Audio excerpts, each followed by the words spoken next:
الحمدللہ اللہ تبارک و تعالی نے اپنے فضل و کرم سے رمضان عطا فرمایا، اس پر جتنا شکر ادا کیا جائے کم ہے۔ اور اب آج شام سے انشاءاللہ رمضان کا آخری عشرہ شروع ہو رہا ہے، اس پر بھی اللہ تبارک و تعالی کا بہت شکر ادا کرنے کی ضرورت ہے کہ اللہ تبارک و تعالی نے ہمیں اپنی زندگی میں یہ عشرہ عطا فرمایا۔ اگرچہ ایسے حالات میں ہیں کہ دنیا کے اوپر ایک وبا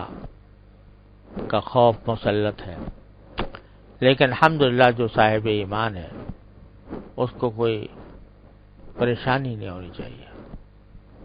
جو کچھ ہے وہ اللہ تعالیٰ کی طرف سے ہے، اور جو کچھ ہوگا وہ اللہ تعالیٰ کی طرف سے ہوگا۔ البتہ انسان کو اپنا کام میں لگا رہنا چاہیے۔ تو یہ عشرہ اخیرہ آ رہا ہے، اس کو سارے رمضان کا نچوڑ سمجھنا چاہیے۔ اللہ تبارک و تعالیٰ کی خاص رحمتیں اس میں متوجہ ہوتی ہیں۔ شب قدر بھی اس میں آنے کا قوی احتمال ہے، اور اس میں اعتکاف بھی اللہ تعالیٰ نے مشروع فرمایا ہے۔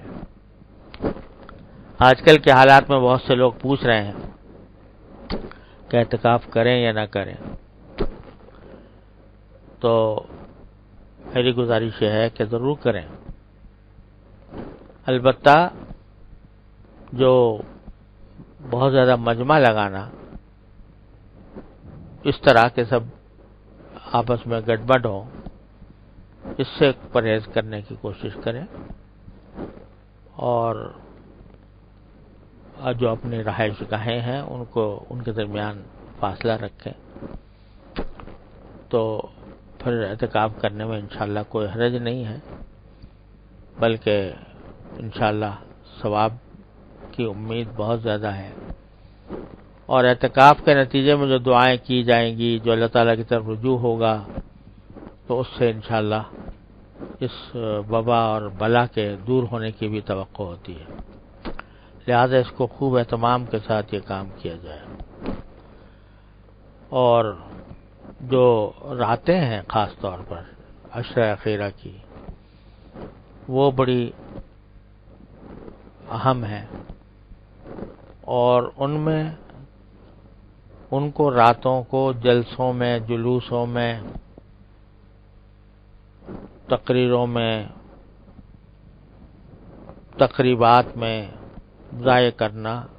یہ ان کی بڑی ناقدری ہے۔ اس میں جتنا آدمی تنہائی میں اللہ تعالیٰ کی عبادت کر سکے، خلوت میں، اس طرح کہ وہ ہو اور اس کا اللہ ہو، اور اس کا ذکر فکر، اس کی عبادت و طاعت میں آدمی لگے، تو اس لیے اس عشرے میں بہت زیادہ اس طرف رجوع کرنے کی ضرورت ہے۔ اس میں عرض کرتا ہوں کہ اگرچہ کوئی خاص طریقہ عبادت ان راتوں کے لیے مقرر نہیں ہے شریعت کی طرف سے، لیکن ہر عبادت اور طاعت اس میں انشاءاللہ فائدہ مند ہے، لیکن خاص طور پر نفلی نماز رات کو 8 رکعتیں، 10 رکعتیں، 12 رکعتیں، جتنے آدمی پڑھ سکے تراویح کے علاوہ، اور دوسرے تلاوت قرآن جتنے کثرت سے زیادہ کر سکے۔ نماز کے اندر بہتر ہے کہ طویل قیام ہو، طویل قرات ہو، طویل رکوع اور سجدہ ہو، اور رکوع میں اللہ تعالیٰ کی ثنا کے جتنے کلمات ہیں وہ کہے، سبحان ربی العظیم تو کہنا ہی ہے 3 4 5 مرتبہ، لیکن اس کے بعد باری تعالیٰ کی حمد و ثنا کے جتنے کلمات ہیں، سبحان اللہ والحمد للہ ولا الہ الا اللہ واللہ اکبر، سبحان الملک القدوس، سبحان ذی العزت والعظمت والہیبت والجلال والجبروت الی آخرہ، جس کو لوگ تسبیح کہتے ہیں تراویح کی، کہ تراویح میں 4 رکعتوں کے بعد بیٹھ کے پڑھیں، اس کا تو کہیں ثبوت ہے نہیں کہ اس کو اس وقت میں خاص پڑھا جائے، لیکن تسبیح بڑی اعلیٰ ہے، تو اس کو رکوع کے اندر پڑھ لینا بہت اچھا ہے۔ اور سجدے کے اندر جتنی معصور دعائیں ہیں، قرآنی دعائیں ہیں یا رسول کریم صلی اللہ علیہ وسلم سے جو معصور ہیں، وہ دعائیں جتنی زیادہ سے زیادہ آدمی مانگ سکے وہ مانگے۔ اور پھر نماز کے بعد بھی جو جتنی حاجتیں ہیں اپنی، اپنے گھر والوں کی، اپنے اعزا احباب کی، اپنے دوستوں کی، ساری امت کی، عالم اسلام کی، پورے ملک کی حق میں دعائیں کرنے کا اہتمام کرے، اور خاص طور سے اس وبا اور بلا کو دور کرنے کا اہتمام ہو، تو اس میں راتوں کو گزارا جائے۔ نماز، تلاوت، ذکر وہ جو اللہ تعالیٰ کی تسبیح و تحمید پر مشتمل ہو، جیسے تیسرا کلمہ اور چوتھا کلمہ خاص طور پر سبحان اللہ والحمد للہ ولا الہ الا اللہ واللہ اکبر ولا حول ولا قوۃ الا باللہ العلی العظیم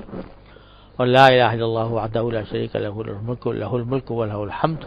یحیی و یمیت وہو علی کل شیء قدیر۔ ان کلمات کی چلتے پھرتے بھی اگر کثرت رہے زبان پر تو انشاءاللہ اس کا جو اجر ہے وہ حاصل ہوگا، اور لیلۃ القدر ہر رات میں اگر یہ کام کرے تو انشاءاللہ لیلۃ القدر ضرور آئے گی اس میں کہیں، تو اللہ تعالیٰ اس کے اندر عبادت کا ثواب عطا فرمائیں گے۔ وصلی اللہ تعالیٰ علی خیر خلقہ سیدنا محمد۔